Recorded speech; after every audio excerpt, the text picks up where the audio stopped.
Hola Mariel. ¿Qué hubo? Hola. Hola doctora, ¿cómo está? ¿Con quién hablo? Mariana y Mariel, estamos ambas. Ok. ¿Mariel y Sí, Mariana? sí, Ok. Perfecto. Espérese, yo cierro otro archivo que tengo acá abierto, ok. pero... Mariel, te sugeriría que te cambies de lugar porque hay mucho luz por la Mucha luz de la ventana. ventana. No, pues tengo que cerrar la cortina porque no puedo Ah, cambiarme. Ah, doctor, usted no se le ve sí, no tiene, el video. no tiene prendida su cámara, doctora. Ah, entonces...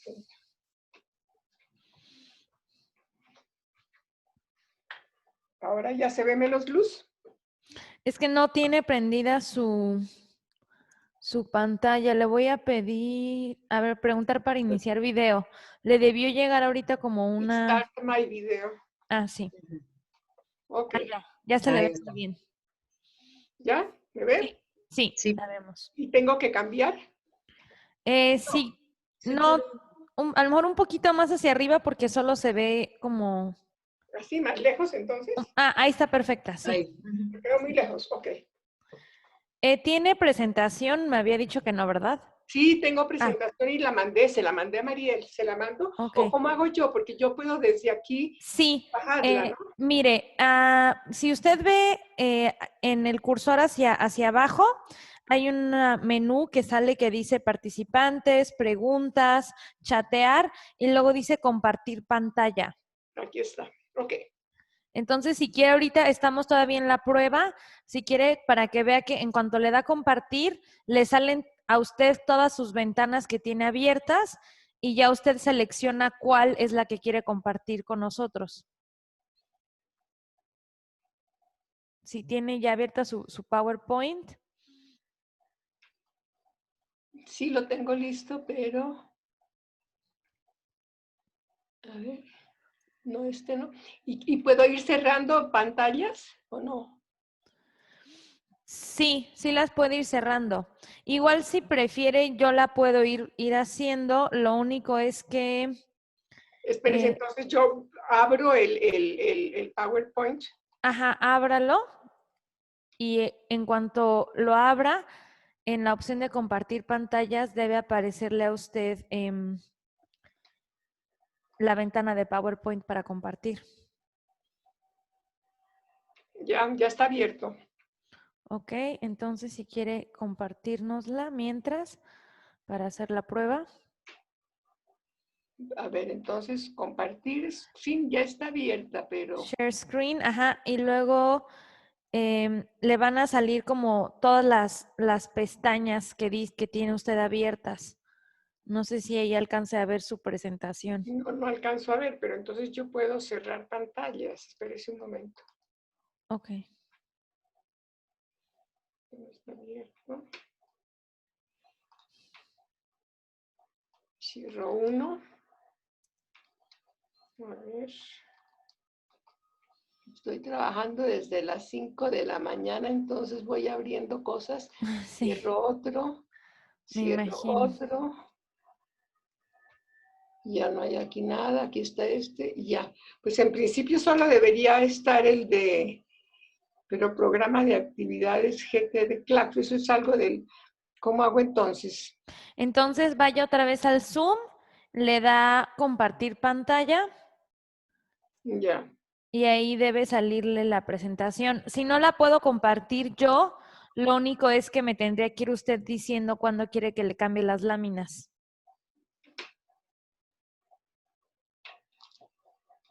Ah, mire, ahí ya dice que ya empezó usted a compartir pantalla. Ah, nos compartió su escritorio completo. Si quiere Ay, ahí mostrarnos la presentación y ahí ya la vamos a ver. espérese, a ver, me toca. Es que es un camino largo porque, a ver, el oh,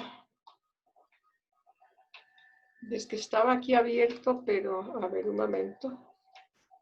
Ya Ahí- está, allí está. Ah, ahora sí se ve. Y yo la puedo ir cambiando. Sí, ahí la puede usted ir cambiando. A ver. Ah, sí, perfecto. Yo allí no me muevo. No, Si quiere ya no se Ah, mueva de pero ahí. quiere que me haga más. Y tal vez si subo la pantalla, no pasa nada, ¿no? No, no pasa nada. No. Es que yo no puedo moverle al... Mariel, Mande. oye, un favor, para el acceso, ¿tienes el link del acceso como participante? ¿Así queda mejor? Sí, ahí queda mejor. Bajé el asiento. Mejor, sí. Sí, te lo mando por WhatsApp. Pero Sí, lo que porfa, preferiría es gracias. que me corte toda el pelo, porque mire, no he podido ir a la peluquería. Bueno, perfecto, ya, entonces ya está. ¿Ok? Ok, sí, perfecto. Ah, usted es una magnífica directora.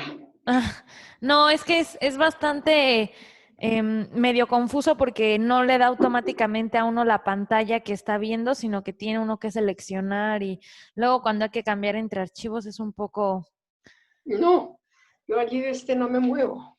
muy bien. Ok, Muchas gracias. ¿qué hay de Mariel?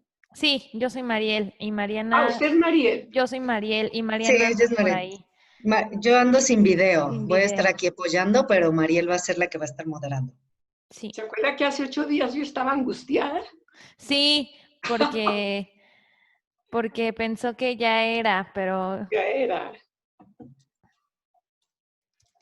pero no, todavía tenemos una semanita más.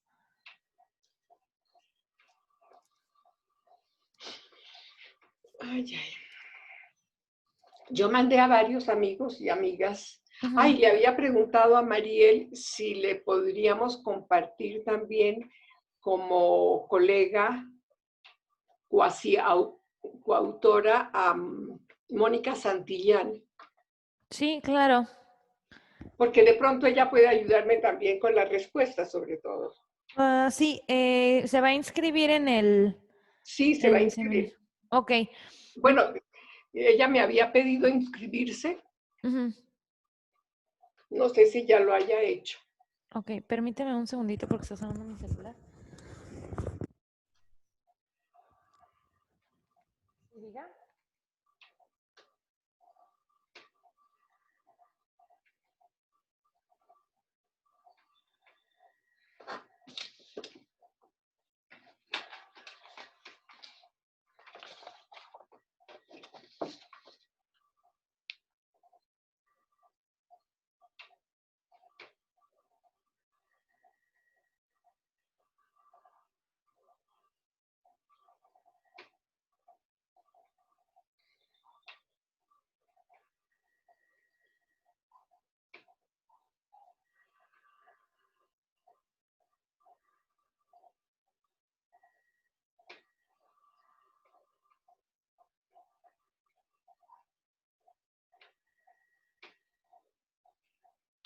Sí, mire, doctora, en cuanto ingrese la colega Mónica, yo la puedo hacer panelista para que le ayude en la Perfecto. sesión de preguntas y respuestas.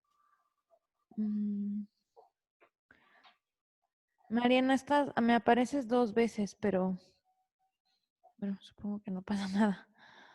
Mm, Sí, lo que pasa es que lo abrí con mi celular, el link que mandaste. Y te pidió, a ver, espérame. No me pidió contraseña. ¿Sabes por qué? Porque mandaste entonces el de participantes. Sí, pero de participantes los puedo yo ascender a panelistas si es necesario. Ok. ¿Y Astrid no ha entrado por ahí entonces? No, lo que pasa es que seguimos en la sesión de práctica. Oye, ¿y tienes la contraseña? Sí. Ay, solo que esto no. 95, 24.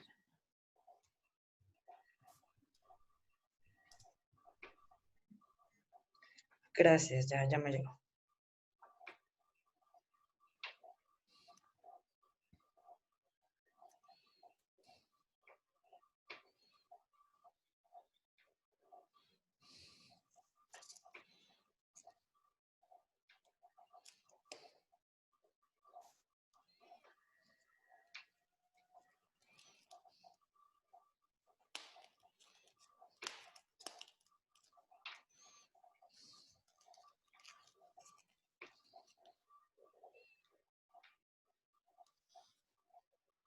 Bueno, entonces voy a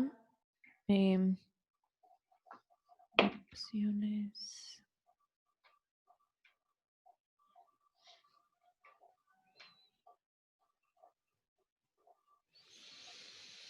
Voy a empezar a transmitir para darles acceso a las y los espectadores que se vayan uniendo y también para poder ir haciendo el enlace a nuestro canal de Facebook. Ok.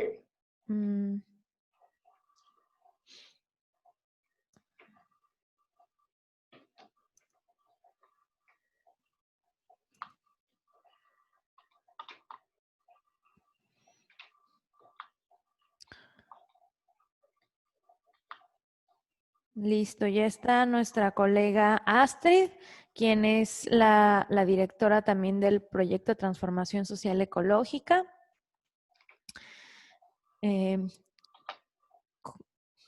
Quienes somos los responsables en este momento de esta serie de webinars y después de la emergencia que ha abordado diversos temas de interés para la región de América Latina, no solo frente a la crisis sanitaria del COVID, sino también imaginando y tratando de construir escenarios futuros posibles que nos ayuden, digamos, a hacer frente a las adversidades que nos esperan durante y después de los periodos de aislamiento y confinamiento.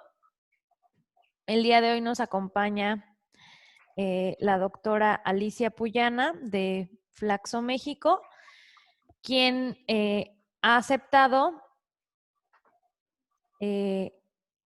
darnos una charla sobre las relaciones laborales, la precariedad laboral, el trabajo en general en América Latina y sobre todo considerando muchísimos aspectos de la precariedad laboral frente al reto que supone para muchísimos y muchísimas trabajadores y trabajadoras estos periodos donde el trabajo pues o se transforma en teletrabajo o bueno, aquellos que son freelancers pues tienen que adaptarse a otros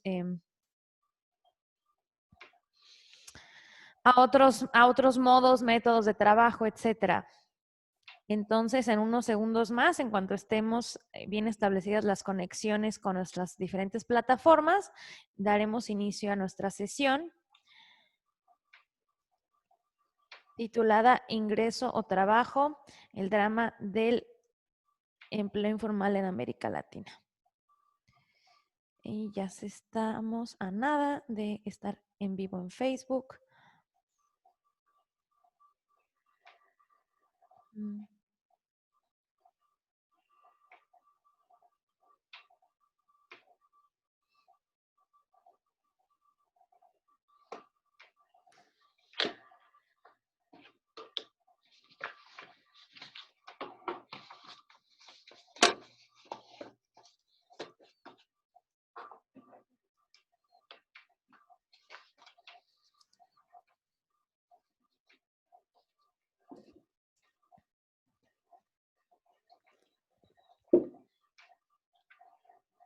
Bueno, y ya en breves instantes daremos inicio. Muchísimas gracias a nuestros espectadores aquí a través de la plataforma Zoom, también a a quienes nos están acompañando a través de nuestro canal en Facebook.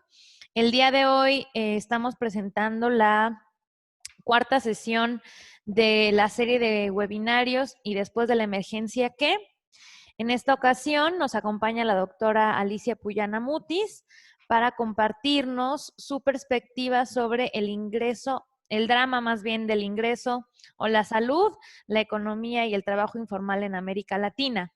Me voy a tomar unos minutos para presentar a la doctora Alicia Puyana Mutis, quien es doctora en economía por la Universidad de Oxford. Es profesora investigadora de Flaxo México, ha sido profesora visitante de la Universidad de Oxford, del Colegio de México y la London School of Economics. Ha trabajado los efectos de la inserción de América Latina en economía globalizada, entre los cuales se destacan los efectos dinámicos de la inserción en el crecimiento, el empleo y la desigualdad, la convergencia económica, la aplicación a México de la teoría de la fragmentación y del comercio intraindustrial, así como del concepto de desigualdad horizontal. También ha estudiado los efectos de la economía política del petróleo en México y en Colombia. Sus principales líneas de investigación son el crecimiento y desarrollo contra la desigualdad y la pobreza. Entonces, sin más por el momento, cedo la palabra a la doctora Puyana Mutis y espero que esta charla sea tan enriquecedora para nuestros espectadores como ha sido un placer coordinarla. Doctora Puyana. Muchas gracias, Mariel, y muchas gracias a la Fundación Eber por esta oportunidad y a los participantes también por acompañarnos. Yo quisiera puntualizar solamente algunos aspectos. En este momento yo encuentro todavía muy difícil hacer predicciones sobre el alcance de la transformación que puede o no tener la economía mundial y por consiguiente las economías de los países latinoamericanos en todos sus aspectos, crecimiento, cambios en la desigualdad, etcétera, el empleo, porque todavía no conocemos la intensidad y la extensión de la pandemia. No sabemos cómo va esto a afectar a las principales economías del mundo y para México y América Latina, muy particularmente Estados Unidos y China. Entonces, todas podrían ser muchas conjeturas, a veces algo de especulación basada en los datos que hay hasta el momento y en la experiencia propia. Entonces, yo preferiría concentrarme en señalar aquellos puntos en los cuales el trabajo y por qué el trabajo en América Latina se ha deteriorado y mostrar qué es ese deterioro, porque todavía decir deterioro es bastante vago, poco preciso. La pérdida de valor adquisitivo de los salarios ya es más concreto, pero todavía falta ahondarse en las razones. Y si esas razones no se escrutan bien lo suficientemente, es muy probable que muy poco se transforme.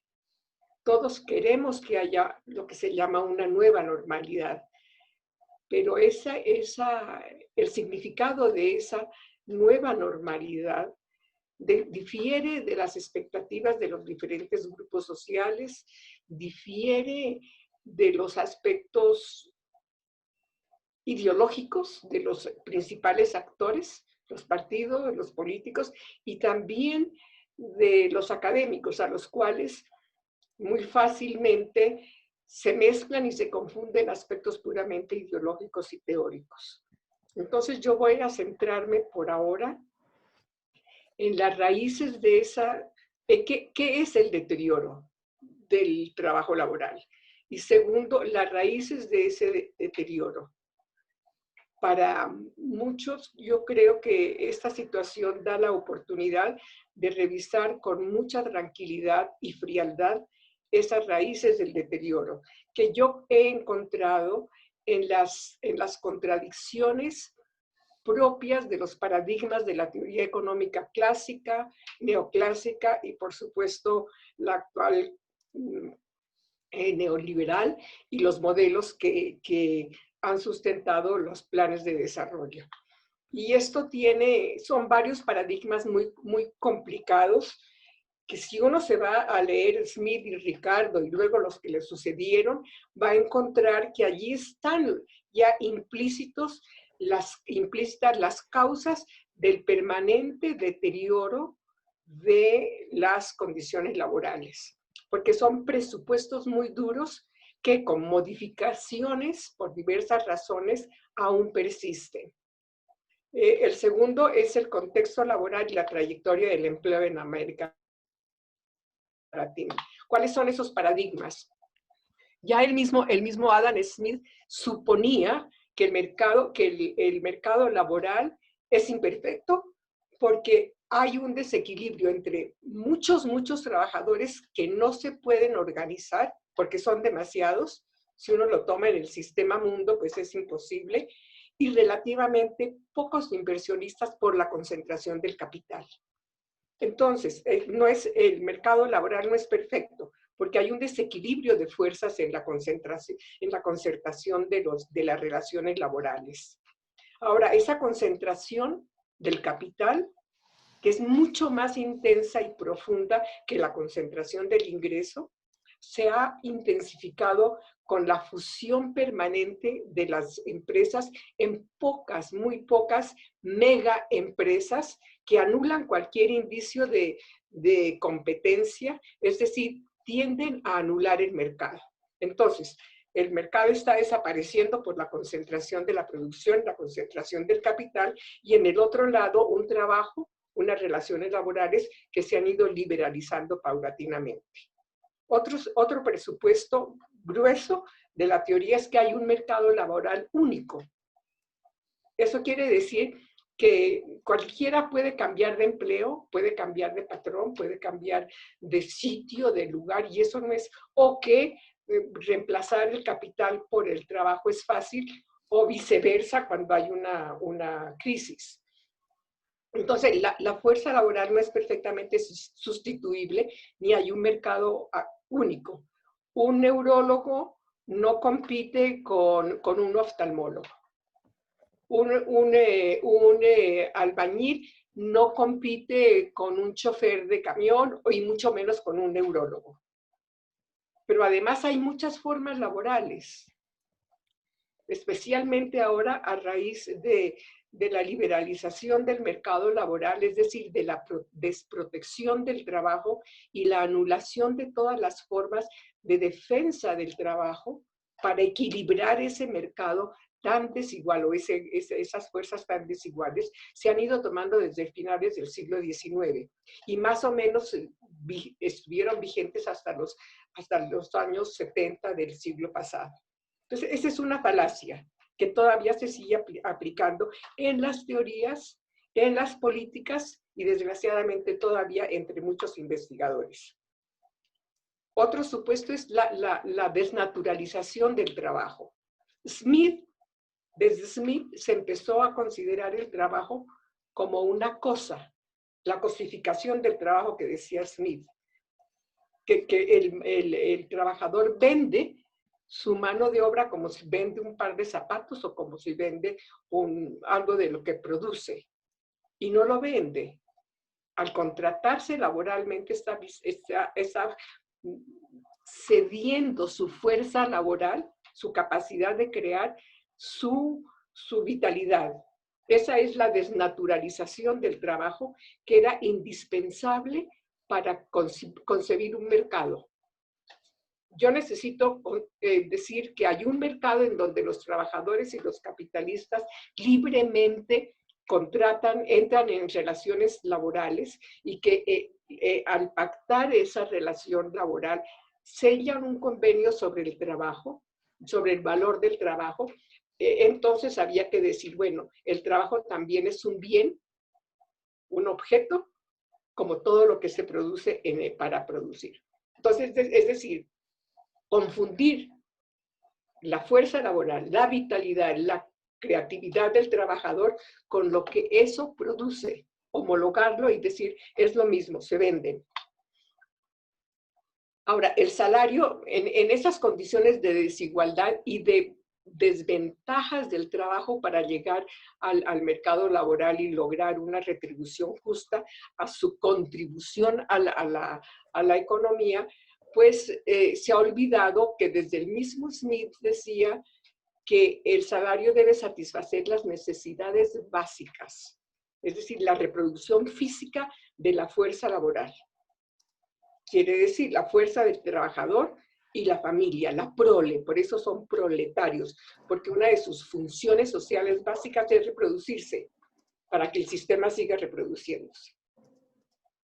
Pero también las normas sociales.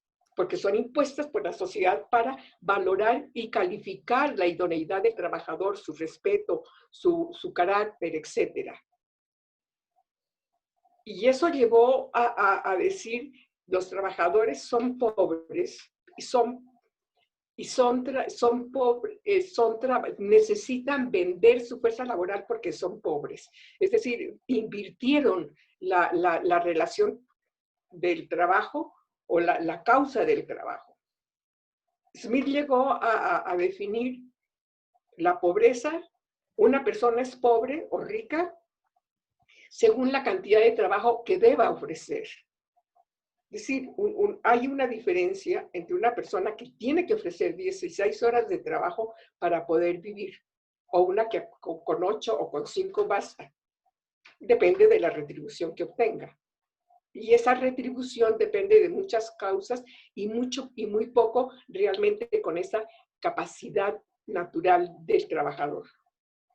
Y es rica según la cantidad de trabajo que pueda comprar. Por lo cual, hoy en el momento, para que haya el sistema seguido su reproducción, se llegó a tal empobrecimiento de la fuerza laboral que muchas veces no puede reproducirse plenamente, ni en su educación, ni en su salud, y quizá el desbalance que hay en el número. Mientras en los países desarrollados ya casi no se reproduce la población y la fuerza laboral, en los países en desarrollo se sigue reproduciendo. Y como no hay movilidad de trabajo, porque el trabajo no se mueve fácilmente, porque no es perfectamente movible como sugerían los clásicos, entonces hay exceso de mano de obra en unas partes y falta de mano de obra en otras. Y con la migración eso se ha complicado más en términos políticos. Otra de las falacias de la economía clásica y de la neoclásica, perdón, es que la división del trabajo genera aumentos sostenidos de la productividad. Y es la especialización del trabajo entre países, entre grupos y profesiones, pero al interior de las profesiones. Entonces, cada vez está mucho más pulverizado el trabajo. Todas las disciplinas empiezan a súper especializarse y con eso se debilita la capacidad de negociación. Y otro aspecto que también lo reconocía Smith y que se ha camuflado muchísimo es que la especialización también limita no solo la capacidad de negociar y la libertad de moverse de un sector a otro, de un empleo a otro, sino también de reproducir sanamente su fuerza laboral. Se habla de atrofia, de enfermedades laborales, etcétera, pero por lo general son efectos de la superespecialización, de la repetición de movimientos, de la repetición de posiciones y otro factor es que en ciertas ocasiones se convierte la especialización en ciertos empleos en un proceso de descalificación de la fuerza laboral, sobre todo en momentos en los cuales ciertos grupos sociales están sobrecalificados, pongo entre comillas, para el trabajo disponible. Por ejemplo, maestros en sociología, maestros en ciencias sociales o en cosas ingenieriles que tienen que contratarse en los call centers. Allí pierden sus habilidades. Pero eso se presenta como una de las ventajas de la flexibilización laboral de poder trabajar en cualquier parte. Otro aspecto que eso es que se ha pervertido también eso del sentido social del trabajo. Si al trabajo se lo reconociera por la necesidad, por el sentido social, la importancia social, hoy no estaríamos diciendo que los enfermeros, las enfermeras y todos los auxiliares de salud están muy desprotegidos. No solamente desprotegidos físicamente, sino también laboralmente. Pónganse ustedes a pensar, la falta de recolectores de basura. ¿Qué pasa en una sociedad, en una ciudad, que no haya recolección de basura? Pero ¿cuál es el salario? ¿Cuál es la valoración social de ese trabajo? Se dice, en educación pasa lo mismo. Es central, básica, estratégica, la educación preescolar y primaria. Sin embargo, en la escala social de la docencia, esos niveles de educación son los menos retribuidos socialmente y los menos retribuidos materialmente. Todos los profesionales, los técnicos y expertos, así, queremos ponernos a enseñar en los posgrados, ojalá en los doctorados. Y huimos, nos escapamos de enseñar en las licenciaturas, que en todas nuestras universidades públicas y privadas es la parte más democrática de la universidad, porque ya los posgrados son más elitistas por la estructura social y la estructura del ingreso.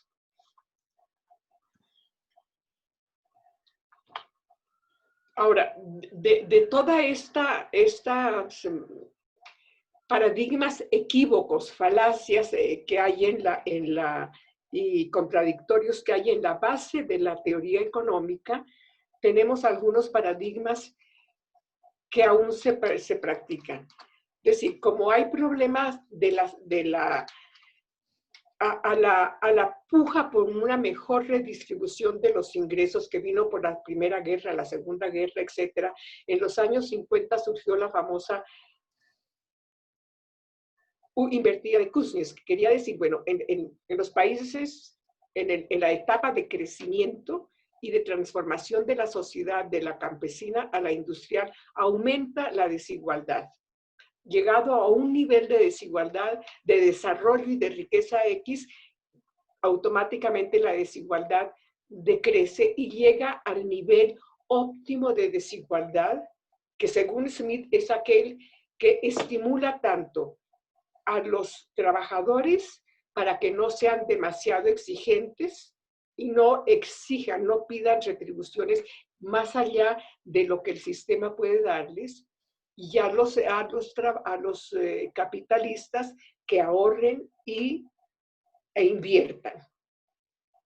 Pero como son contradictorios esos dos sentidos, en las contrataciones laborales termina ganando el capital. Y por eso nunca se cumplió, nunca se llegó o nunca se puede llegar a ese ideal, el nivel ideal de desigualdad que permite la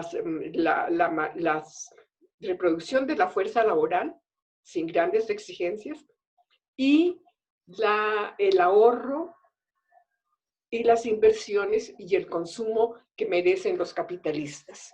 Y por eso, desde los años 70 del siglo pasado, se invierte. Y esto que era la U invertida de Kuznets se convirtió en el elefante, porque también en los países más ricos empezó a crecer la desigualdad. Pero esto también es el resultado de otra falacia que sigue vigente, que es la relación inversa entre desempleo, inflación y crecimiento. La relación directa, inversa. A mayor el desempleo, menor la inflación y posiblemente mayor la tasa de crecimiento económico. Y a menor el desempleo, mayor inflación y crisis económica. Lo que pasa es que ninguna de las dos, ni la curva, ni la U invertida, ni la curva de Phillips han sobrevivido ni han sido válidos durante el tiempo suficiente como para que sean teorías válidas. Nunca ocurrió especialmente esa relación entre desempleo y baja inflación, que ha llevado a que se proponga la tasa óptima de desempleo y la tasa óptima de desempleo no inflacionario, que no han existido nunca. Sin embargo, siguen en el centro de la política monetaria de los bancos centrales, Lo vemos en la Reserva Federal, que estuvieron insistiendo en que no permitían que baje el desempleo. Bajó automáticamente algunas cosas, pero siguieron conteniendo sigue en los bancos centrales, sigue como primera y más importante política contener la inflación aún a costa del desempleo. Y lo vemos también, si ustedes revisan los mandatos de la autonomía del Banco Central, que es un concepto y una política nueva a partir de los años 80, en el marco del retiro del gobierno, del Estado de las decisiones económicas. Todos los bancos centrales de América Latina tienen como único mandato de política monetaria controlar la inflación. En Estados Unidos, en Inglaterra, en Francia, es las dos, pero primero el empleo y luego la inflación. Es decir, no quieren sacrificar el empleo para mantener la tasa de cambio, para mantener la tasa de crecimiento. Bueno, y con todo este bagaje político y este bagaje teórico, ¿a dónde nos llevó a la economía y el empleo? Bueno, si ustedes ven, y ustedes ya lo hemos tenido, lo hemos repetido mucho, y estas condiciones pueden empeorar o agudizarse como efecto de la crisis. América Latina perdió el ritmo de crecimiento, mientras entre 1960 a 1980 creció al 3.2%, desde el 80 hasta el 17 solo al 80, ni siquiera al 1%. La productividad también se deterioró, pero drásticamente. Y el problema es que si no hay aumento de productividad, es muy difícil que aumente el PIB per cápita, y que la puja redistributiva vaya en contra del trabajo. El crecimiento del empleo también se deterioró, pero no tanto como la productividad y el PIB. ¿Eso qué quiere decir? Que crece más el empleo, pero el empleo hacia actividades menos productivas y menos remuneradas. Por eso el decaimiento de los salarios reales. Por esta forma de concebir el crecimiento, esos 2 o 3 paradigmas radicales que les mostré yo, y que se evidencia en ese desajuste entre la tasa de crecimiento del PIB y la del empleo. Y eso lleva a esta, que es muy importante, a una pérdida de la elasticidad de ingreso del empleo. ¿Qué quiere decir esto? Que se debilitó la relación entre crecimiento del PIB y crecimiento del empleo. Para que se conserve el crecimiento del PIB y sobre todo el crecimiento del empleo de entre 1960 y 1980, el crecimiento de las economías latinoamericanas debería ser más del doble del registrado en esa segunda etapa, mucho más grande. Porque la pérdida en la elasticidad quiere decir que un punto de crecimiento del empleo demanda mayor crecimiento del PIB que el registrado, que se necesitan mayores tasas de crecimiento del PIB. Pero eso no es posible por varios factores que vamos ahora a analizar y que espero que ustedes también me ayuden a mí a vincular con la situación de la pandemia.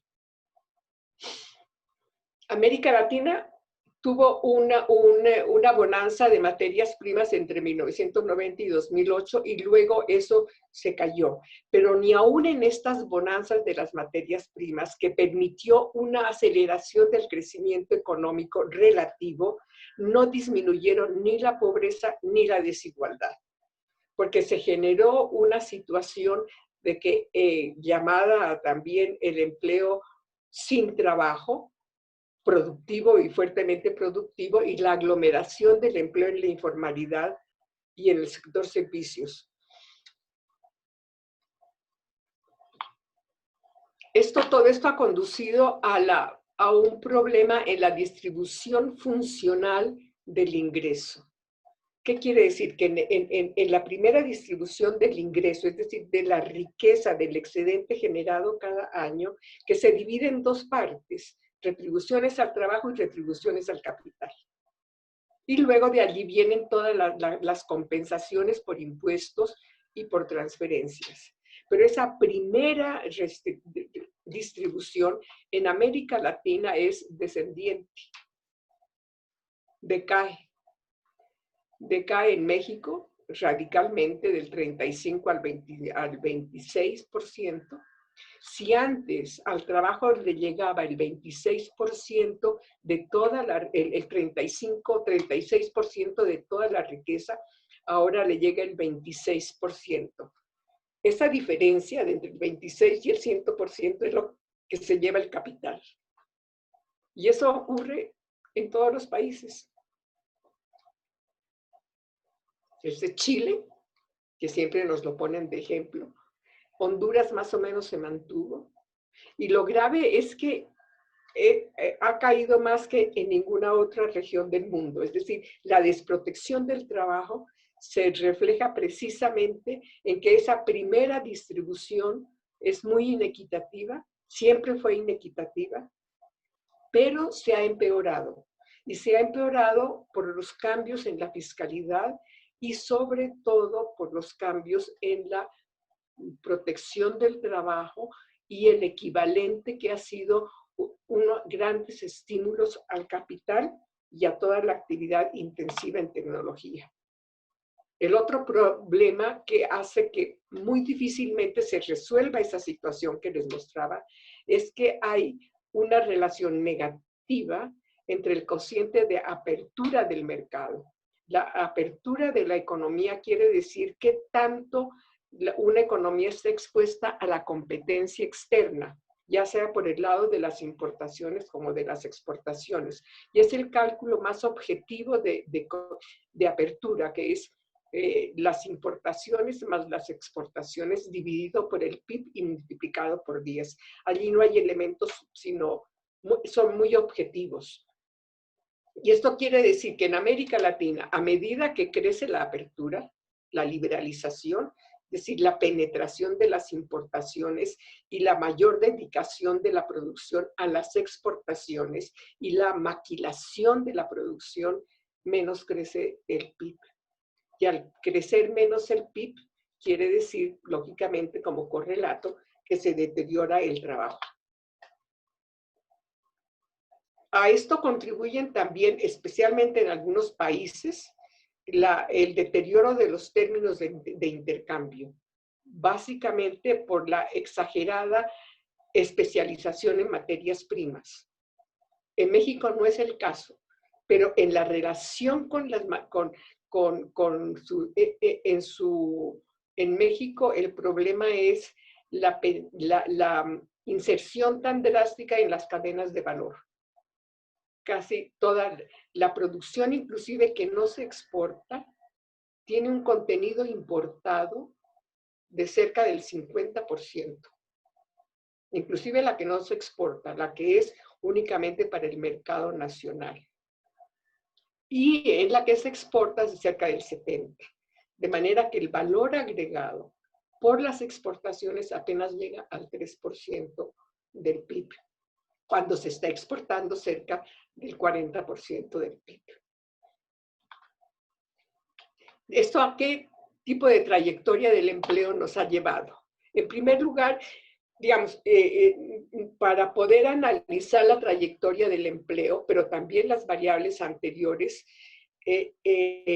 decidimos hacer unos clústeres, es decir, agrupar a los países, porque es tan heterogénea América Latina que es muy difícil dar un diagnóstico para todos los países y recomendaciones para todos los países. Entonces hicimos digamos, la metodología del clúster, que es agrupar a los países según variables que los diferencien más de los otros y que los acerquen más a los otros. Fueron 7 clústeres, de los cuales hay 2 con solamente un país cada uno.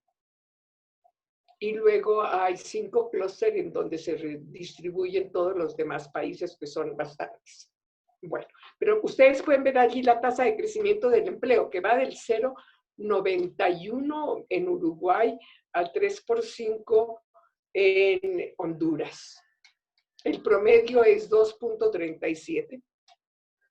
Es decir, ha habido un crecimiento del empleo, pero como les nombraba anteriormente, muy inferior al obtenido entre 1980 y 1990. Y por sectores, pues es la desagriculturización y la desindustrialización. Caen de un periodo, de un año al otro, caen las manufacturas, la industria, que es la más dinámica de todos los sectores, y se agolpa en el servicios.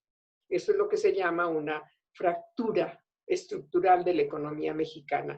¿Y por qué ocurre esto? Porque caen las manufacturas. Las manufacturas caen porque la demanda interna social, especialmente del sector agrícola, por los productos de las manufacturas ha caído, por la pérdida de dinamismo de la demanda interna del mercado doméstico. Entonces, la realización de la economía, la acumulación de capital, no se hace en el mercado interno, sino en las exportaciones. Y esa acumulación de capital en el mercado externo pone una grave presión sobre el salario, porque el salario se llega a considerar un costo que hay que abatir para competir.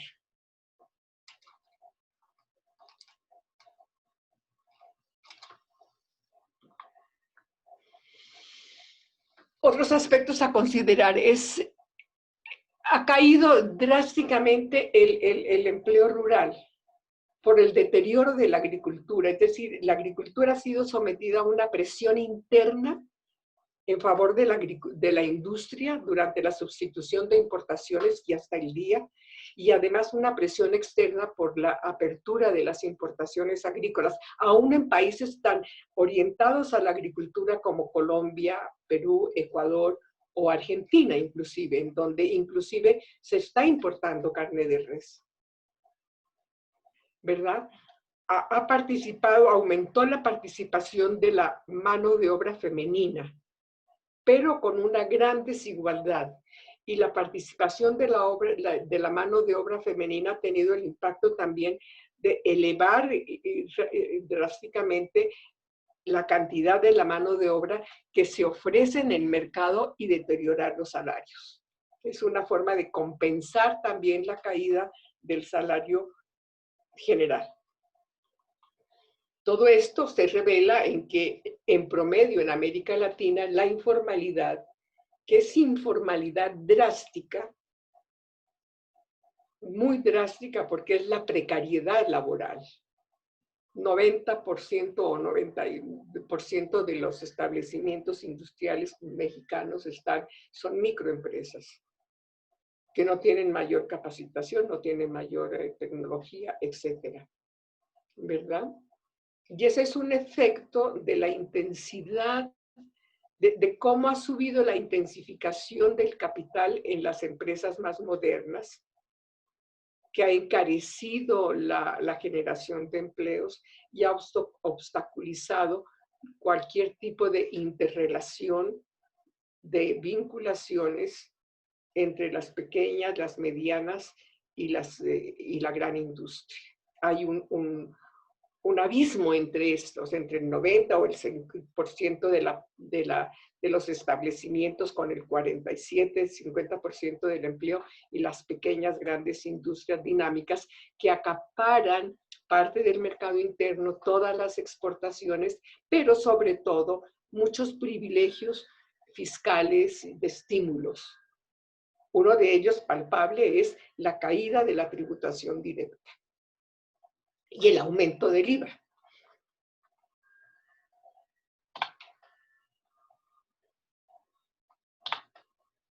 Ahora sí, vamos a ver cuáles son, para hacer el análisis de clústeres y poder dar un diagnóstico más exacto de por qué se llegó a la situación que estamos en el empleo y qué hacer, agrupamos los países. Y estos son los grupos que llegaron, que salieron. Como les decía, hay dos grupos que tienen un solo país cada uno porque no tienen forma de equipararlos con nada.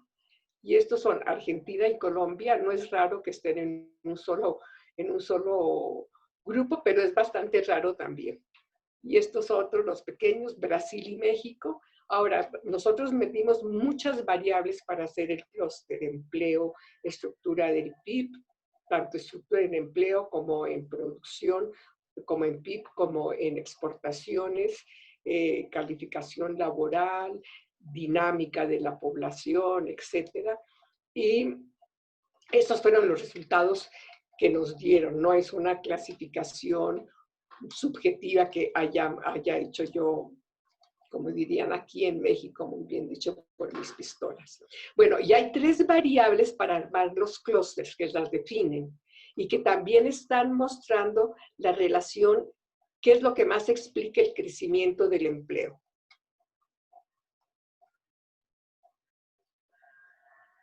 Es la formación bruta de capital fijo, que ha decaído mucho en América Latina, especialmente en los países mayores, es la que define el crecimiento. Y también es el valor agregado manufacturero y del empleo manufacturero impactan más en el PIB. Pero vimos cómo decayó las manufacturas y decae el empleo y decaen las inversiones en las manufacturas también. Y el crecimiento del empleo también muy vinculado a las exportaciones manufactureras. Los países están muy inclinados a las exportaciones de materias primas o manufacturas basadas en materias primas que tienen la misma dinámica y la misma relación económica que las materias primas.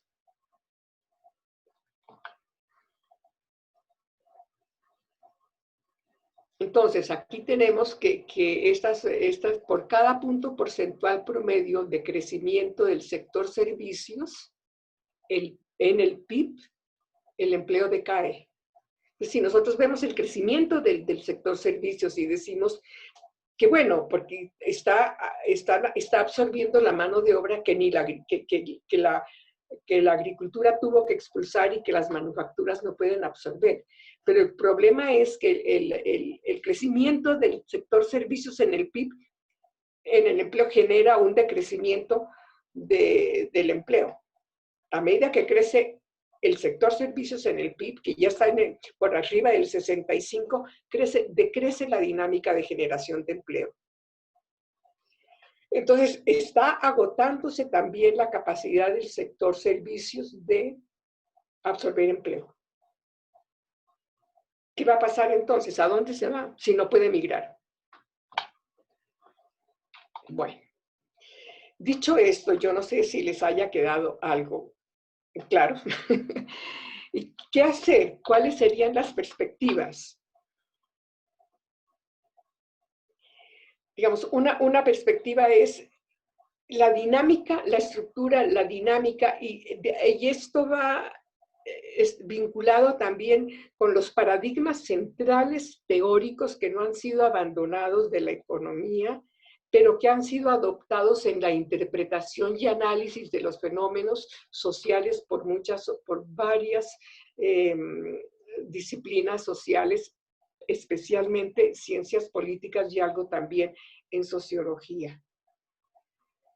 Esos paradigmas están en el centro de la política, de los modelos económicos y de la evolución que hemos visto. Llevan a las economías terciarizadas que absorben trabajadores con bajas remuneraciones y poco crecimiento. Se han creado círculos viciosos de bajo crecimiento económico, baja generación de empleo, estancamiento de los salarios reales y de la demanda interna. Todo esto ha conducido a la acumulación de capital, depende de las exportaciones. Cada vez es menor el peso y el significado del mercado interno. Por eso vemos que grandes industriales, grandes capitales, o prefieren invertir en el sector financiero o en la construcción, o fuera del país. Vemos a Slim invirtiendo en el New York Times o en Colombia, etc. Y lo mismo las tan ponderadas multinacionales latinoamericanas. ¿Qué es eso? Es sacar capital del país para invertirlo en otro, en donde le genera una mayor tasa de retorno, no en la reproducción interna de la economía nacional. Un círculo vicioso es el de la desigualdad. En esas condiciones la desigualdad no decrece. Y se ha probado que la desigualdad lleva a mayor pobreza. Las relaciones, la desigualdad es el germen de la pobreza. Y eso lleva a bajo crecimiento. Y el bajo crecimiento regenera la desigualdad y regenera la pobreza. Automáticamente eso no se va a resolver en el esquema que tenemos. Por eso Amartya Sen decía, los programas de pobreza que ignoran la desigualdad están ignorando la relación causal de la pobreza. Y moralmente, dice él, son dudosos. Y nuestros países han estado desde los años 80 centrados en programas de pobreza, centrados en las transferencias condicionales o no condicionales, etc. Y nada más. Y claro, también hacemos mucho trabajo y es muy valioso sobre los problemas de la seguridad social, vincularla al trabajo. Pero nos olvidamos de escrutar a profundidad por qué existe esa situación. Yo les propuse volver a los clásicos, desnudarlos y abandonar esos paradigmas. Eso quiere decir que tenemos que revalorar el trabajo, darle el sentido humano del trabajo, quitar esa cosificación del trabajo. Quiere decir también volver a instaurar toda la protección al trabajo para equilibrar el mercado laboral. Volver a reinstalar la fuerza sindical, reinstalar la capacidad negociadora de los trabajadores, quitar todos los sesgos y la mercantilización en los servicios sociales, en los servicios públicos. Hoy lo vemos dramáticamente en la salud, pero lo mismo ocurrió en la educación. La educación se ha convertido ya en un factor de discriminación social y de distanciamiento social cuando había sido previsto como algo de equidad para reducir las desigualdades por la naturaleza. Se necesita, dentro de lo que se puede hacer en el corto y en el mediano plazo, y ahora por la pandemia, si se quieren resolver los problemas o que no se agudicen los problemas que hemos marcado, es revalorar la participación de las cadenas de valor para reintegrar las cadenas nacionales. Es decir, abandonar esa maquilización de la economía nacional. Y reintegrarlas, es decir, volver a generar cadenas productivas nacionales que generen más empleo. Porque esa es la falta de empleo. Con esta pérdida de la elasticidad producto del empleo, quiere decir que no se está generando por unidad de PIB el empleo que se estaba generando anteriormente. Bueno, yo quedo a las preguntas de ustedes para ver si puedo ampliar y responder más concretamente el interés sobre vincular la pandemia y sus manifestaciones sociales y económicas con este diagnóstico que les he hecho. Muchísimas gracias, doctora Puyana, por esta estas primeras palabras que ciertamente nos pintan una trayectoria histórica y una realidad que, bueno, se adapta bastante bien y creo que con la cual la mayoría de los y las asistentes podemos, pues sí, ver reflejado el panorama contemporáneo tanto en México como en América Latina. Y bueno, eh, vamos a estar tomando preguntas y respuestas, no solo de nuestros participantes en Zoom, sino también de nuestros participantes que nos están siguiendo vía Facebook, por lo cual les invito a quienes están siguiendo la transmisión en vivo, si tienen alguna pregunta para la doctora Puyano, nos la pueden hacer saber a través de los comentarios. En la plataforma de Zoom tenemos ya 4 preguntas para la doctora. Hay un par que son más generales y 2 que hacen referencia al caso de México. Nuestro compañero Álvaro Calix pregunta sobre la relación de la apertura y el crecimiento económico. ¿Podrían haber otras variables con mayor peso que la apertura misma para explicar el bajo crecimiento económico en la región? La siguiente pregunta es sobre la automatización y la digitalización en el trabajo, que ellos dicen que, no dice quién la hizo, pero preguntan si la digitalización puede desplazar todavía más fuerza del trabajo hacia la informalidad y cómo afecta o se relaciona la creciente digitalización incluso con los empleos informales que ya existen.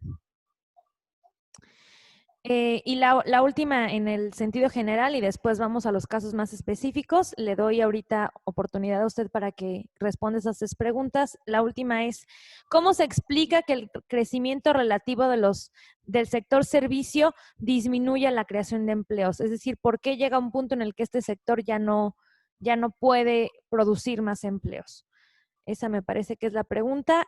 Voy a darle oportunidad a la doctora Puyana que conteste estas 3 y seguimos recibiendo preguntas a través de las diferentes plataformas. Gracias, doctora. Muy bien.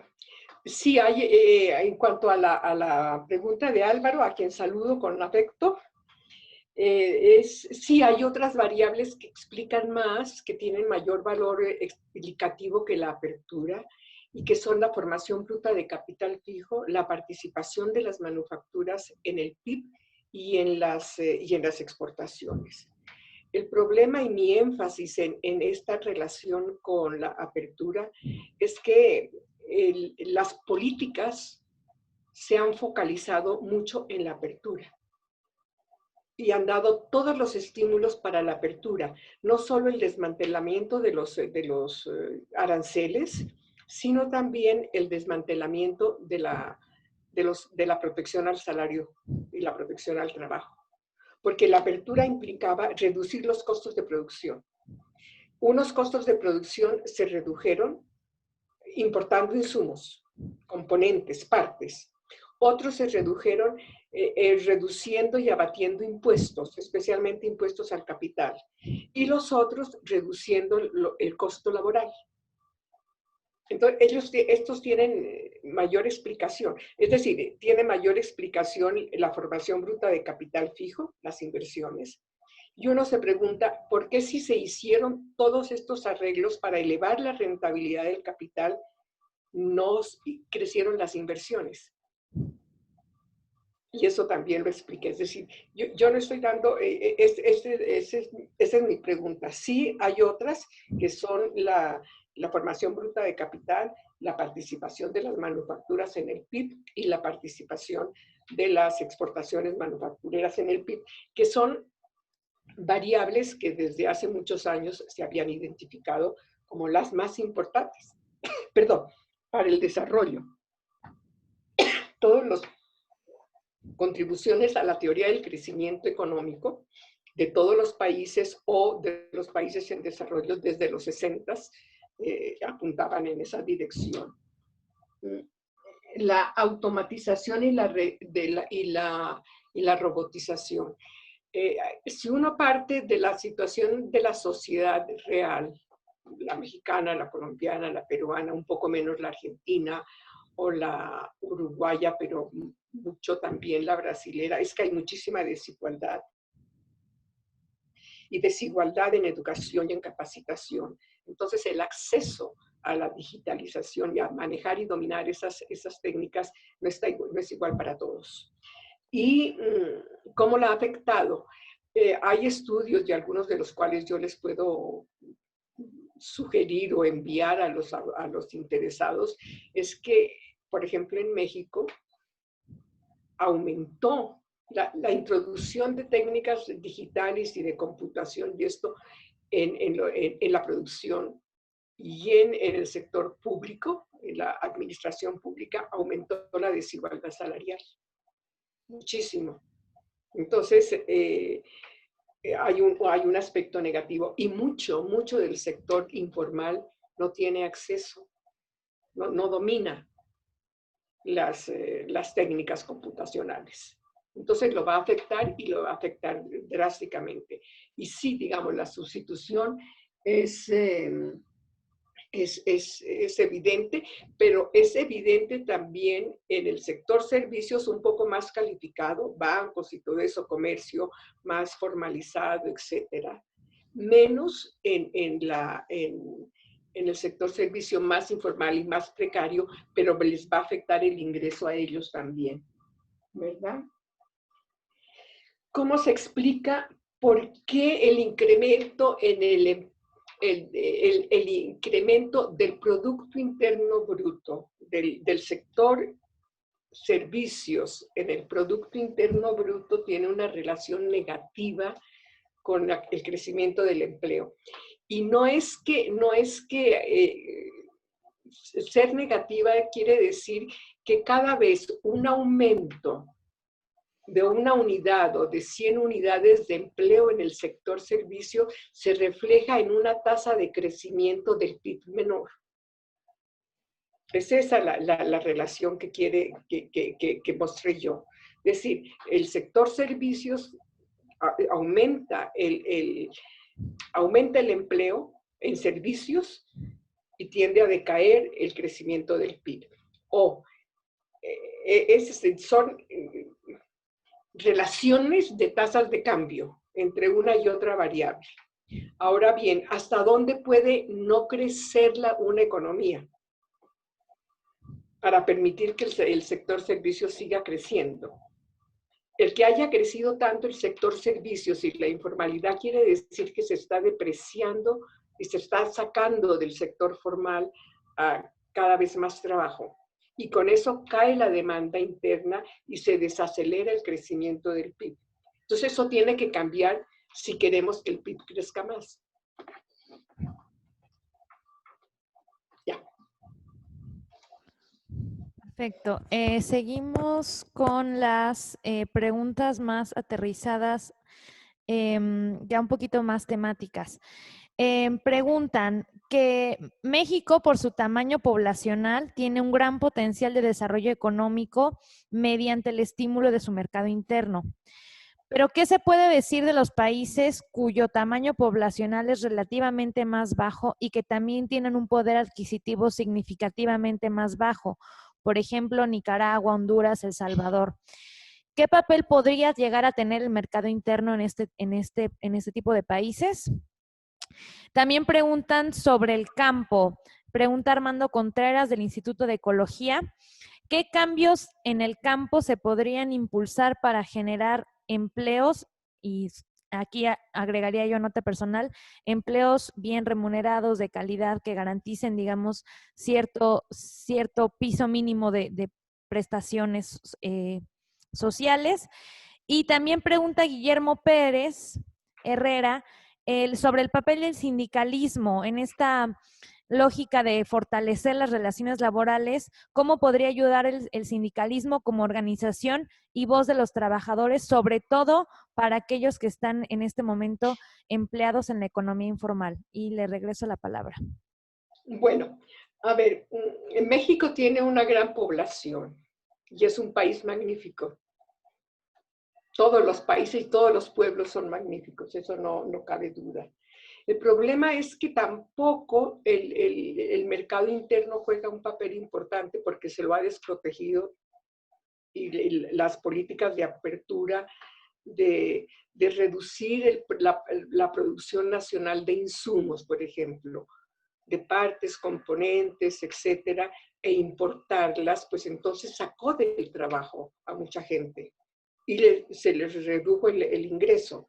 Y al reducirse el ingreso, se reduce su capacidad de compra, es decir, la demanda interna, el mercado interno. Y no está creciendo el mercado interno, ese es el problema, el mercado interno mexicano. Ahora bien, todas las propuestas de fortalecer el mercado interno, en el cual todos los países, todos los gobiernos lo han dicho y ninguno lo piensa en serio, el presidente actual lo dice y lo piensa en serio, pero hay una serie de limitaciones que no lo permiten. Una de ellas es cómo se estructuró la política comercial y los aranceles, que se desprotegió el valor agregado nacional en favor de las importaciones. Desgraciadamente, un punto de crecimiento del PIB, 1% de crecimiento del PIB mexicano, implicaría un aumento en las importaciones de 4.5% de las importaciones, que ya es bastante alto, precisamente por esa estructuración de la producción de alto contenido importado. Entonces no puede crecer al más de 2%, 1% del PIB si no se quiere arriesgar un gran desequilibrio comercial, pérdida de divisas y devaluación.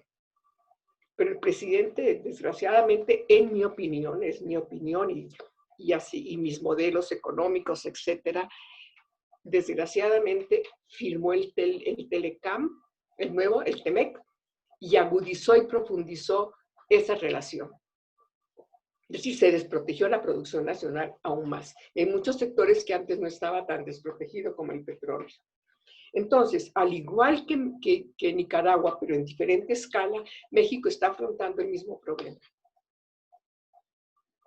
Ahora, ¿qué pueden hacer? Se sugiere que los países grandes pueden mantener un mercado interno un poco más autónomo por el tamaño de la población y la dotación de riquezas naturales, que estaba implícita en la pregunta. Y los países chicos abiertos al mercado internacional. Porque como son chiquitos, no solo en población, sino también en territorio, no disfrutan de todas las materias primas para producir todo lo que necesitan y todo lo que van a consumir.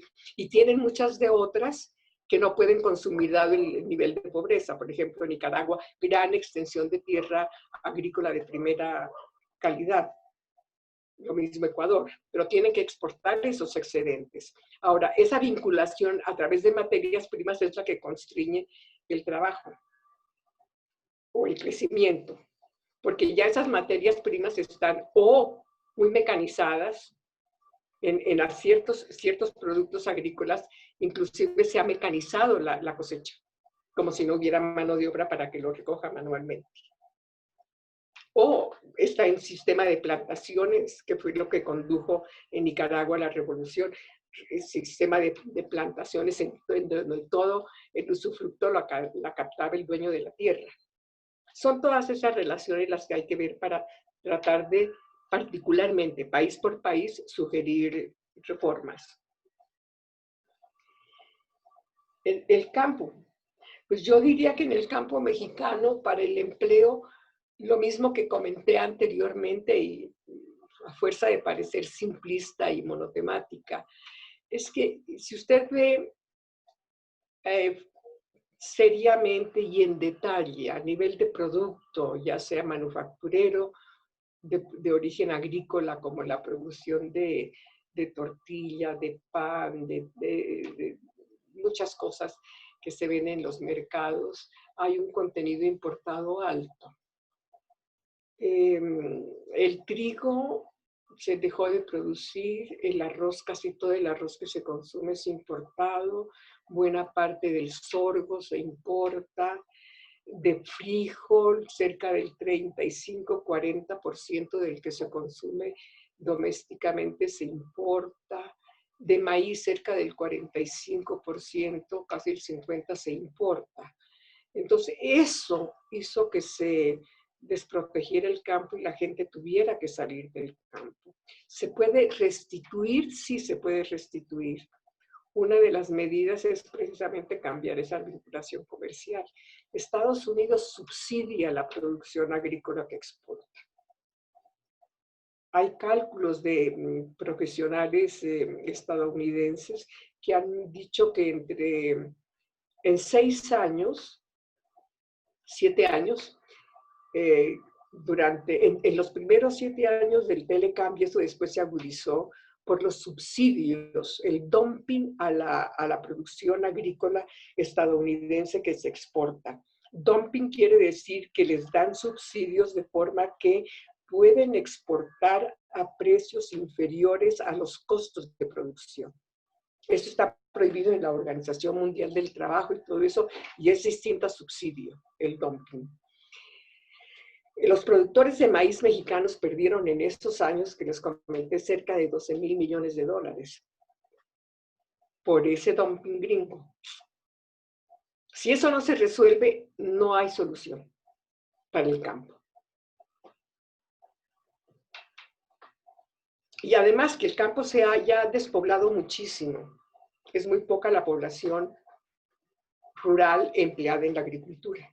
Entonces, con altos incrementos en rendimiento de la tierra y en productividad trabajadora, podía haber una satisfacción de la demanda nacional de los productos agrícolas básicos puramente nacional, no importara. Esa sería una primera aproximación. Pues el sindicalismo, tanto desde el Fondo Monetario Internacional, el Banco Mundial, la OECD, la OIT, sugieren que para revertir esa caída de las remuneraciones y esa pérdida de participación del trabajo en el ingreso, en la distribución inicial del ingreso, es necesario un sindicalismo activo, fuerte, dinámico. Y cambio en la estructura tarifaria, que haya más impuestos al capital, más impuestos directos y mayor tributas y mayores compensaciones al trabajo. El sindicalismo se empezó a desvirtuar radicalmente desde finales de los 70 y ya con las reformas estructurales se lo calificó como un elemento negativo que entorpecía la libre contratación laboral. Pero desde el principio les dije que no hay libre contratación laboral. No hay libre contratación laboral, pero ya lo estaba estableciendo desde el principio Smith. Inclusive, no hay un mercado competitivo. ¿Por qué? Porque son muchísimos trabajadores y muy pocos empleadores capitalistas que ofrecen trabajo.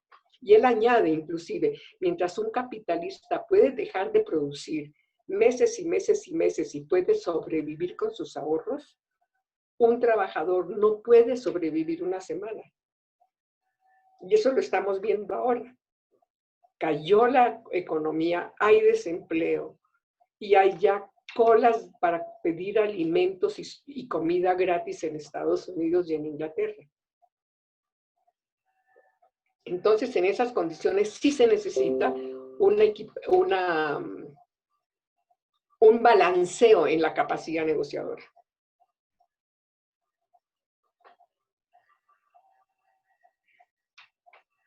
Perfecto.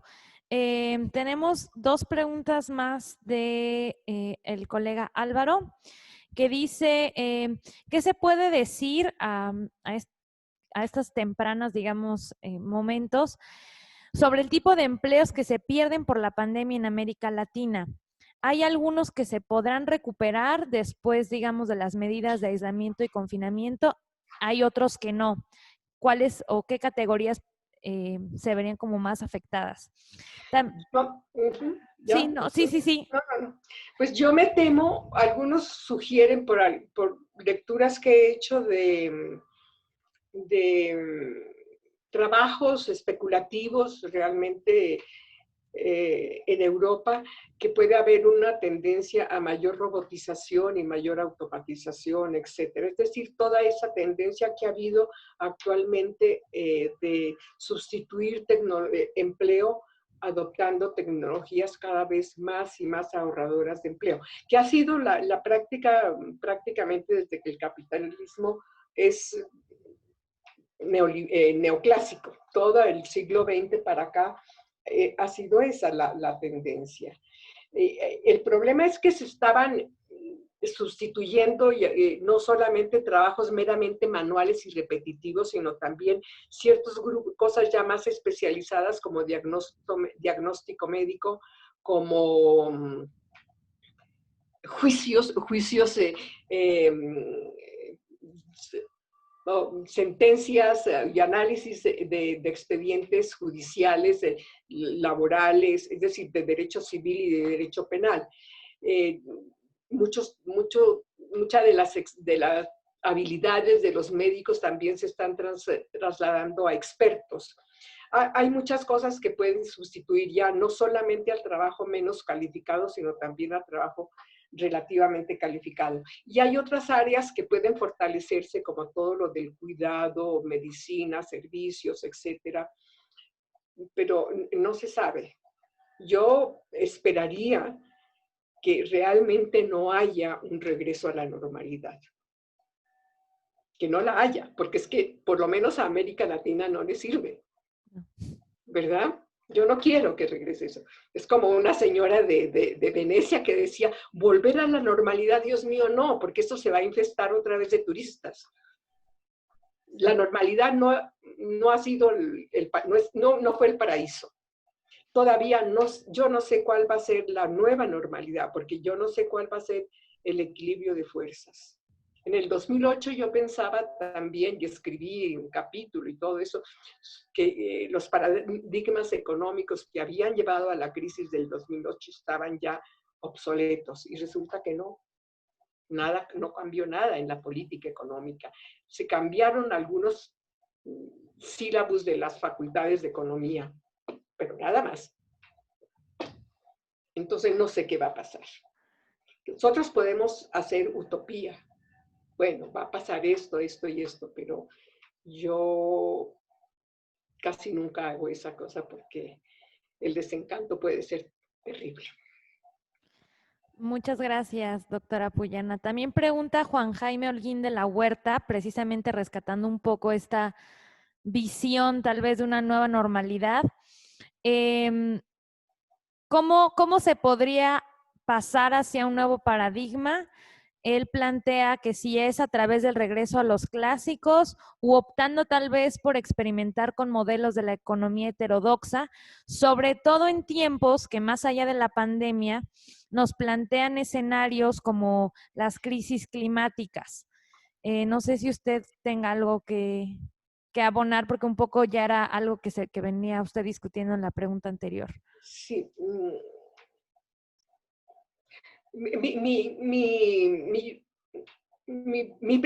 La primera parte de mi presentación de ir a los clásicos y escudriñarlos era más bien, tenía el propósito, espero haberlo aclarado, de encontrar en esos clásicos y en las contradicciones y simplificaciones de esos paradigmas las raíces de las enfermedades que estamos sufriendo ahora en la economía y en la sociedad, porque tenemos unas sociedades que están muy desiguales, muy fragmentadas, en donde la posibilidad de diálogo y de conversación y de respeto se perdieron por la desigualdad tan grande que existía. Toda la tendencia del estado de bienestar a reducir esas disparidades desde mediados de los años 70 para acá se perdió.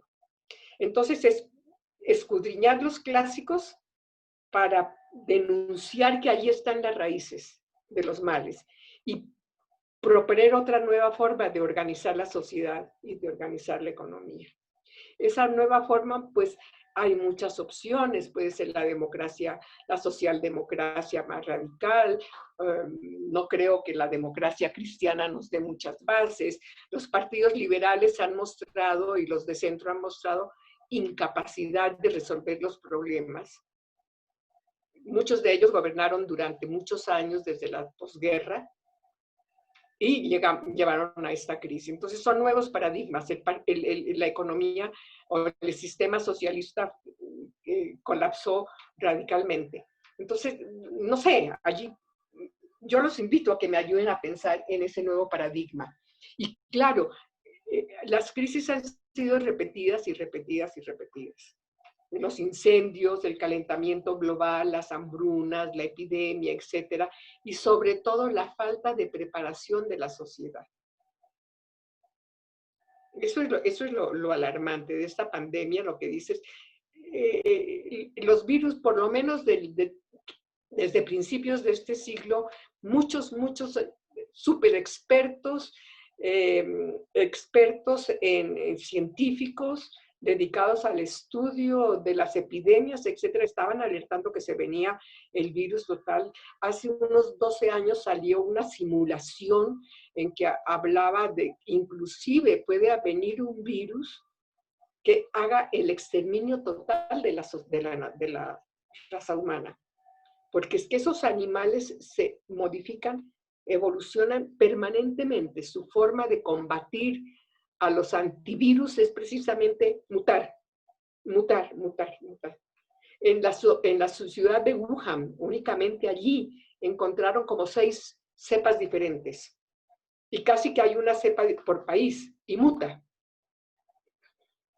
Entonces dijeron, puede haber eso y tiene que haber A, B, C, D, E. ¿Y qué pasó? Desmantelaron el sistema básico de salud pública. No construyeron un sistema de seguridad social no vinculado al trabajo, sino general para todos. En Inglaterra fueron depreciando terriblemente el servicio social de salud, el National Health Service, que después de la guerra era el orgullo nacional. Entonces, es eso, son decisiones de política. Y el cambio de paradigma y todo eso necesita un cambio político radical. ¿Quién toma las decisiones? Muchas gracias. También nos pregunta Dafne, regresando un poquito al panorama en México, ¿qué políticas públicas cree que se deberían implementar en México para reducir el trabajo informal? Ya usted nos planteó aquí que hay que no solo, digamos, concebir o tratar de formalizar el trabajo, sino también ofrecer otro tipo de seguridad social no vinculada al trabajo, un poco para combatir las desigualdades, etcétera. Álvaro nos comenta si cree usted que las ideas de Keynes podrían funcionar hoy en el contexto de la economía financiera dominante. Es decir, sí, considerando que la mayoría de la riqueza ya proviene del capital y no del trabajo, que precisamente este tipo de riqueza genera acumulación, que está increíblemente subtasada en la mayoría de los países en América Latina, si este tipo de política, esta visión económica podría ofrecer una alternativa. Y me parece que por el momento, y nuestros colegas de FES Perú también nos plantean, sí, frente a este escenario de pandemia donde muchas personas que trabajaban en el campo inmigraron a la ciudad, digamos, del año 2000 en adelante en busca de oportunidades, y ahora frente a esta nueva situación donde en las grandes ciudades no hay trabajo, se frenaron los servicios y regresaron al campo, si digamos, este nuevo flujo de personas que regresan a las comunidades rurales podría aprovecharse para fortalecer la agricultura y los sectores vinculados al campo en América Latina, y ellos preguntan en concreto en Perú. Y esas son las preguntas que tenemos hasta ahora. Bueno.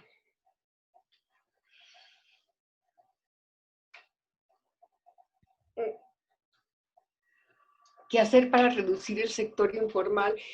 Digamos, muchas de las propuestas que yo he hecho tenderían a eso, ¿verdad? Por ejemplo, cambiar la estructura de la política comercial, tener una política comercial activa, también tener una política comercial una política de empleo activa del sector gobierno, etcétera, la distribución, hacer menos caro, menos costosa la generación de empleos. Todo eso llevaría a una estructuración de la economía y de la generación de empleo más activa. A mí me preocupa muchísimo que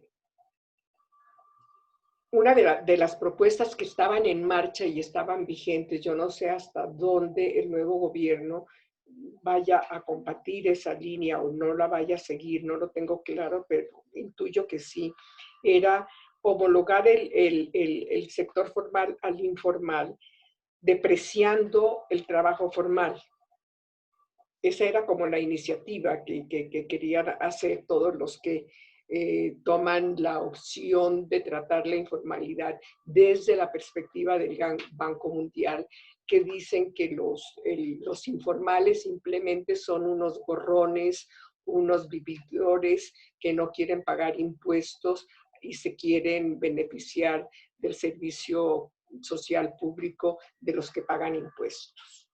Si uno tiene esa actitud negativa hacia el sector informal, diciendo que son rémoras, parásitos, pues la idea era eso. Entonces quitemos los privilegios que tiene el sector formal, reduzcamos la seguridad social al mínimo y los que tienen recursos que la contraten privadamente. Esa era muchos, no voy a nombrar a los académicos y politólogos y políticos mexicanos que iban por esa línea. Me da la sensación de que Andrés Manuel quiere revertir eso. ¿Hasta dónde y con cuánta profundidad? No lo sé. En cuanto a la pregunta de Álvaro sobre Keynes, claro, Keynes era un enemigo del sector financiero y de las bolsas de valores, diciendo que eso eran un cabaret, una ruleta, un casino, porque él mismo perdió mucho dinero jugando a la bolsa.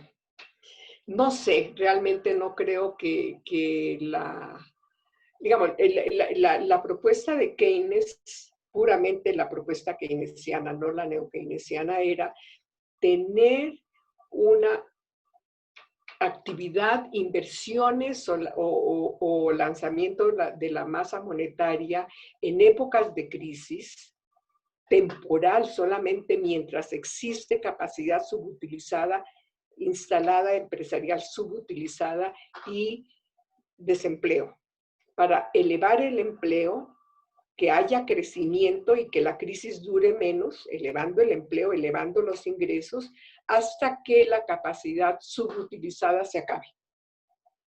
Y allí el Estado se retiraba, porque cualquier posibilidad de crecimiento iba a ser inflacionario, porque se había acabado la capacidad subutilizada, que es el paso en los clásicos del crecimiento clásico, que se incorporando empleo, al neoclásico, aumentando la productividad. No creo que ese sea el problema de la falta de crecimiento actual. Es probable que sí, un keynesianismo radical, pero no sujetándolo a la temporalidad. Es decir, cuando él dice que la oferta de crecimiento, de la demanda de crecimiento es plana, que no genera inflación, sino permanente, porque aquí tenemos si consideramos que hay empleo subutilizado, el 60% de la mano del sector informal, pues hay una cantidad de mano de obra que puede incorporarse a la actividad productiva sin generar inflación. Y el problema que no se puede incorporar es porque se incorpora, crece el PIB, crecen las importaciones. Entonces crece el desbalance comercial, crece el desbalance en cuenta corriente y hay presión inflacionaria. Bueno. No conozco, en alguna época conocía con más detalle la economía peruana, no la conozco ahora como para decir,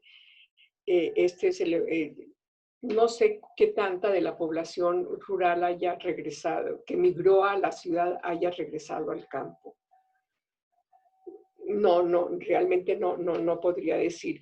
Pero lo que sí creo es que hasta donde yo he podido ver el modelo de los últimos años peruano, es muy extractivista, quizá de los más extractivistas de América Latina. Y ha montado todo su esquema de crecimiento en base a estas materias extractivistas y la distribución de esa riqueza con unas condiciones que no son tan favorables para el Estado ni para la sociedad, menos favorables que en otros países, y que no permiten una distribución amplia del ingreso. A mí me da... No sé en este momento qué tanto del consumo aparente de bienes agrícolas es satisfecho con importaciones. Tal vez la persona que preguntó podría darme esos datos y entonces podríamos especular. Pero no siempre el retorno de la población que emigró hacia el campo encuentra actividades productivas eficientes y satisfactorias. En México tenemos la experiencia de los migrantes que van a Estados Unidos y regresan a sus comunidades rurales y no encuentran qué hacer. Se encuentran desempleados también, agotando muchos de ellos el ahorro que hicieron cuando estaban fuera. Yo no sé si se puede hacer una analogía entre la migración interna con la externa. Y si esa migración, ese retorno va a ser permanente o es solamente para escapar de la pandemia. Una gran pregunta que me va a poner a estudiar. Muchas gracias por sus respuestas. Doctora Puyana, la dejamos descansar la voz un momentito. Esperamos para todos que este haya sido un seminario bastante nutritivo, tanto en términos de conocimiento como en términos de cómo ver la realidad en la actualidad. Tenemos todavía una última pregunta, pero voy a dejar a la doctora Puyana descansar un poquito su voz y voy a hacerle un breve comercial a uno de sus papers que FES Transformación ya tiene, digamos, en la imprenta. También va a salir una versión digital para todos aquellos que nos acompañan desde América Latina y que va a estar disponible en nuestra página de internet, que es precisamente y se adapta bastante al tema general que presentó la doctora en esta ponencia. El paper se llama Deterioro y desigualdad del trabajo, las experiencias latinoamericanas desde 1990 a 2017, y esto es obviamente con este paper se escribió antes, digamos, de la pandemia, pero bueno, vemos, como la doctora Puyana ya nos llevó a lo largo de esta conversación, que hay muchas crisis, muchas situaciones que se repiten, y desde esta perspectiva que nosotros abrazamos en el proyecto sobre construir nuevos paradigmas, alternativas a las crisis que ya consideramos nosotros incluso sistémicas en América Latina, siempre es importante retomar el papel fundamental que han tenido los y las trabajadoras en la demanda de derechos, en la construcción del Estado, de organizaciones. Entonces, bueno, también es importante tomar en cuenta que la transformación no solo tiene que ver, digamos, con las experiencias de las crisis climáticas, sino también de las crisis laborales que a veces pasan incluso un poco más desapercibidas.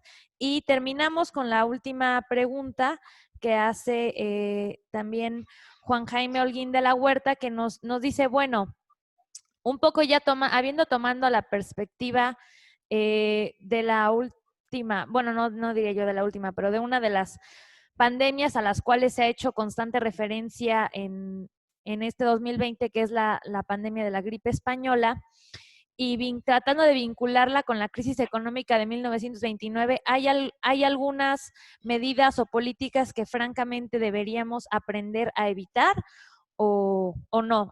Este digamos, paralelismo que a lo mejor podría parecer un poco forzado, le puede dejar alguna enseñanza a América Latina?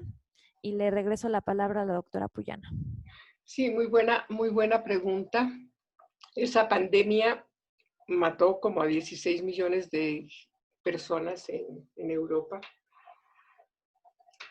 Fue un trauma. Pero venía el trauma de la Primera Guerra Mundial, no, estaban en antecedentes de la Primera Guerra Mundial, por estallar la Primera Guerra Mundial.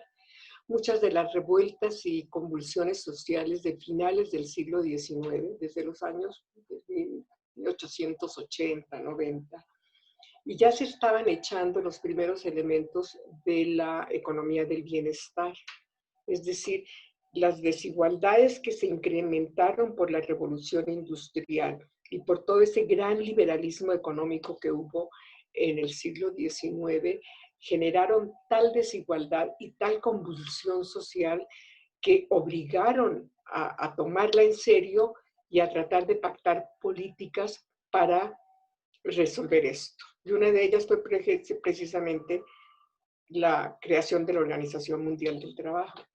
Yo los invito a ustedes a que lean el acta constitutiva de la Organización Internacional del Trabajo y para que vean cómo allí se hablaba y se consideraba el sector, el empleo y el empleo formal. Y la meta era formalizar todo el trabajo. Esa era la meta. ¿Ok? Y entonces, si se quiere salvar el sistema capitalista, hay que conciliar. Lo dijo Piketty también en su libro sobre el capital del siglo XXI. El capitalismo genera y reproduce desigualdad. Y solo hay en traumas muy importantes, y él menciona los que yo le he mencionado.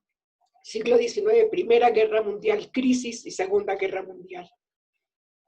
Allí hubo distribución del ingreso. Solo así se puede resolver. Entonces, la gripe asiática ya creó una mentalidad propicia a que no se pueden perder tantas vidas. Y que uno de los elementos importantes del estado de bienestar era proveer salud sin costo, de buena calidad a todo el mundo. Eso se profundizó por la guerra y por la crisis del 29. Y se tomaron medidas y todo eso. Y luego vino la crisis, la Segunda Guerra Mundial. Y nos olvidamos de esas crisis. Bueno, América Latina no las ha padecido, por fortuna. Pero sí se benefició de esos cambios políticos. Adoptó la jornada de 8 horas, prohibió el trabajo infantil, entró en la Organización Internacional del Trabajo, etc. Legalizó los sindicatos, el derecho de huelga, todo eso. Que fueron batallas y guerras muy fuertes en Europa y también en Estados Unidos. Ahora, ¿qué va a pasar? Yo no sé. Digamos, los invito a que vean la cuestión puramente sanitaria a raíz de la gripa de la peste, de la gripe española. Ya se crearon las instituciones científicas para analizar las pandemias y para alertar. Y eso lo ha repetido también Pérez Gatell. Yo he leído algunos algunos artículos sobre eso. Pero no se ha hecho caso. Se lo ha ignorado. Y tuvimos crisis. Aquí tuvimos, luego de la gripa española, pues tuvimos aquí también el SARS y el SIDA y muchas otras pandemias. Pero asumir en serio la construcción de un sistema de salud eficiente, de excelente calidad, etcétera, se lo abandonó. Con las reformas estructurales se abandonó totalmente eso. Si ustedes leen, hay un documento excelente de la Organización Panamericana de la Salud que ve cómo antes de las reformas de los 80s y 90s, el 70% del gasto público en salud llegaba al enfermo. El 30% se quedaba en las cañerías de la administración. Después de esa reforma se invirtió la proporción. El 70% se queda por allá en esos cañaveres y solo el 30% llega al enfermo. Y dice la Organización Mundial de la Salud, se adoptó más o menos una tendencia conducente a imitar el sistema de salud de Estados Unidos, que es el más caro y el más ineficiente. Lo dice la Organización Panamericana de la Salud, ¿no? Entonces, se tuvieron experiencias, se asimilaron y se dieron pasos, y luego se abandonaron. Y se abandonaron por el cambio de paradigma político de los 70s y 80s. La revolución que se llama la contrarrevolución de Reagan y Thatcher, y etcétera, etcétera, etcétera.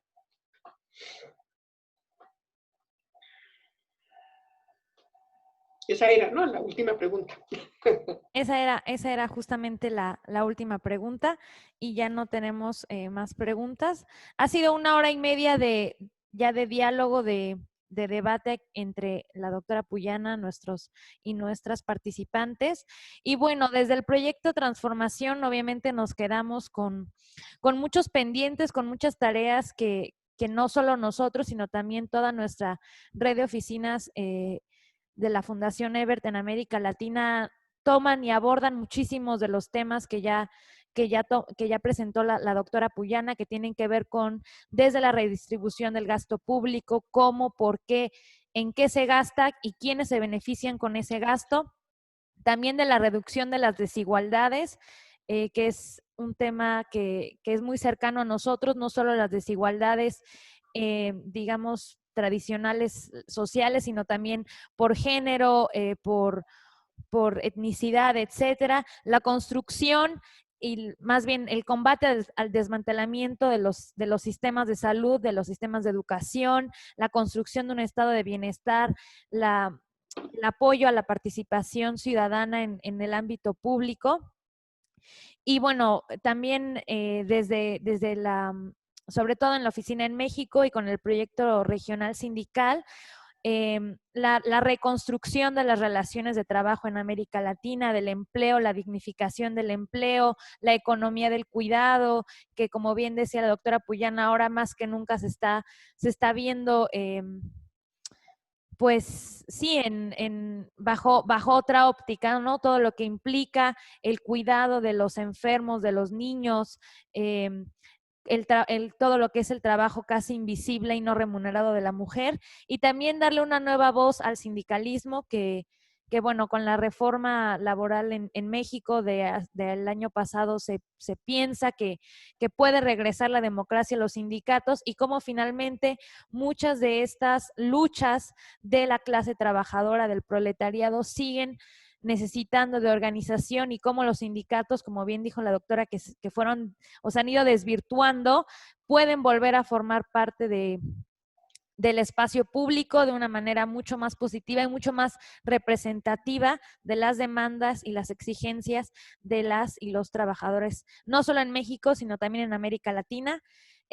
Pues muchísimas gracias, doctora Puyana, por este tiempo, por este espacio, por compartir con nosotros su perspectiva de tantos años de trabajo, porque el análisis que nos presentó pues es sumamente profundo. Y también muchísimas gracias a todos nuestros espectadores, tanto en Facebook como en la plataforma de Zoom. El paper y el video, la videograbación de esta sesión estarán disponibles en nuestra página de Facebook y también en nuestro canal de YouTube, nuestra página de internet, para todos aquellos que a lo mejor no lo pudieron seguir desde el principio, se tuvieron que retirar, para que puedan seguir en contacto con el proyecto. Y bueno, pues de nueva cuenta, muchísimas gracias, doctora Puyana. Esperamos que sea la primera de varias colaboraciones. Muchísimas gracias a toda la red de la Fundación Ebert en en América Latina, y gracias al proyecto FES Transformación por este espacio para discutir un tema tan importante como es el trabajo en América Latina. Yo le agradezco a usted, Mariel, por su magnífica conducción de esta conversación, por la invitación a presentar este trabajo que hice para ustedes y que he seguido elucubrando sobre el tema, he hecho otras cosas, y a todos los participantes por sus fabulosas preguntas que me obligan a recapacitar y a tener en cuenta factores que muchas veces no consideramos suficientemente. Ha sido un privilegio y les agradezco mucho. Bueno, pues muchas gracias y hasta la próxima. Tenemos cita el próximo miércoles para el último webinar de esta serie. Hasta luego. Gracias mil a todos.